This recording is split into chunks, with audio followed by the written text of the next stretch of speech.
Hi everybody, it's Erin from Waiting Moose, and I am here parked in a roadside turnout in the middle of nowhere, Alberta, to do a quick little Friday reading because I have not done many videos lately, at least this week, and I just wanted to get caught up. I am so sorry for the really harsh light. It's a gorgeous, sunny, cloud-free day today, and the problem you get when that happens is really harsh light. So what I want to do is my M reading. I've got 6 books that I'm reading because apparently I am a glutton for punishment. And I'll start with the one that I have for my road trip. This is my road trip book. Can you see that? It's Heartsick. Oh look, there's the library information. It's not my library. I put it on hold. It's Heartsick by Chelsea Cain. It's an audiobook. It should take me all the way to my destination and part of the way back. So that's always a good thing. I like when that happens because then I need fewer books on the way there and back. So that's what I'm listening to right now. I'm also listening to, because I have more than one book on audio, I've got a couple on my phone. I am listening to The Woman in White by Wilkie Collins. This is a classic mystery. Oh, I should go back to The Heartsick by Chelsea Cain. Excuse me. Heartsick by Chelsea Cain is a thriller. It's a psychological thriller. So we've got a police detective. He's off work because he was abducted by a serial killer and tortured, basically. And when he was released and the serial killer was caught, he went on a medical leave. Duh, I would too. And the murderer, the serial killer, was thrown in prison. Now, this is an interesting take on the serial killer police drama kind of book, in that Archie's called back to work. Archie's our detective. He comes back to work to investigate another serial killer, but he's still connected to the woman who was the serial killer that kidnapped him, and he's very affected by that part of his life. So it's really kind of an interesting book. I'm about halfway through right now. Probably not about halfway through. I'm on the 4th. Yeah, I'm about halfway through right now. So it's really good, but it's also very gory. So some of the descriptions are like, whoa, that went a little too far, especially since I was eating. I stopped and I got dinner, and I was like, I went to a Burger Baron, which meant I had to get deep fried mushrooms because yum. So I'm eating my burger covered in ketchup and listening to her describe like torture scenes, which was not so pleasant. And then I'm eating these deep fried molten lava balls of deep fried mushroom, and they're like just, anyway, we won't get into it. It's really good food, but it was kind of destroyed by the descriptions in the book. But whatever, that happens. So The Woman in White by Wilkie Collins I'm also listening to, and it is a classic mystery. It's the second book by Wilkie Collins that I have read. I read the first one, physical copy, and now I am reading, I'm listening to this one.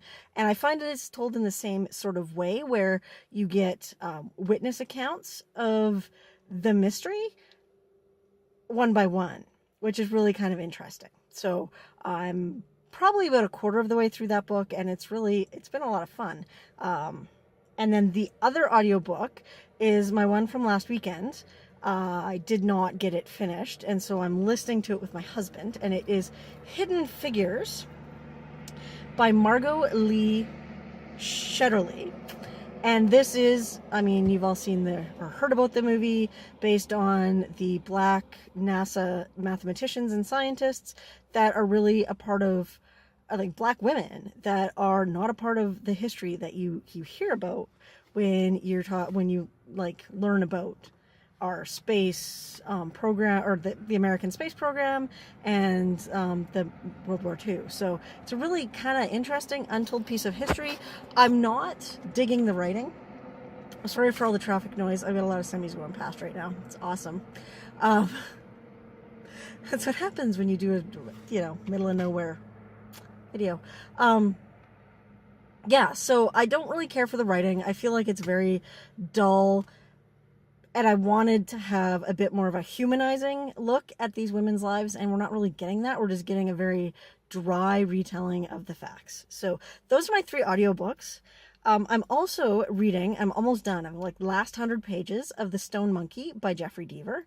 This is the 4th in the Lincoln Rhyme series, and I'm really excited actually to be reading it and getting back to that series. It's been a while, and yeah, so Lincoln Rhyme is a quadriplegic who is confined to a wheelchair, obviously, but he's also kind of a Sherlock Holmesian, brilliant crime-solving mind, so he gets drawn into these cases by the NYPD as a consultant. So it's really quite fascinating, and you get to learn a lot about life as a quadriplegic, and it seems like a really good representation of that. So I'm really enjoying that series as well.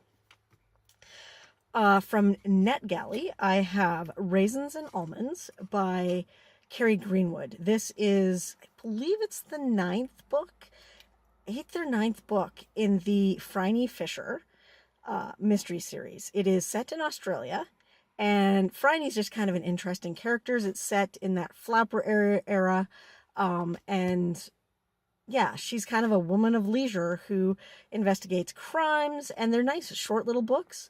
So I really kind of enjoy them in between some of my heavier reading.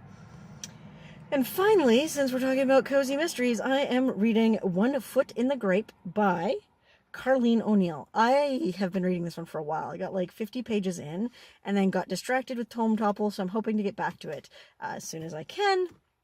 So when I'm done with those, I want to get done all of my audiobooks so I can start another audiobook.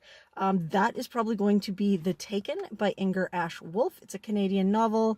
It's another police crime kind of book.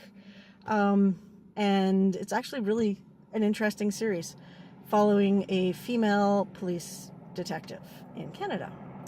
And when I'm done all of my paper books, yep, another truck just went by because, you know, apparently he drove through this just to drive out. People are weird. Anyway, when I'm done all my paper books, I plan to read Siddhartha by Hermann Hesse, and this one, who was talking about it recently? Louise at Big Hair Bookworm was just talking about this one. She read it, and it sounded interesting. So, and it's nice and short. So again, I've been reading a lot of bigger books with the Tome Topple, so it's going to be nice to read a couple short ones. And then Gilead by Marilyn Robinson, which I grabbed from my library because I saw Kendra Winchester talking about it. So I don't know much about those two. I know Siddhartha is like Buddha-based story, and then Gilead, I think, is set in somewhere in America, small town in America. Yeah, so those are that's what I am reading. So that is a very short video. It's not going to get edited. It's going to have horrible lighting. I apologize. My plan for this road trip and some videos for you guys just did not work out. So I'm very disappointed in that, mainly because I'm a really bad filmer. So yeah, I have an entire video that's going to get like trashed because I filmed half of it upside down. That's what I did. Anyway, hope you're having a great weekend, and I will talk to you soon. Bye.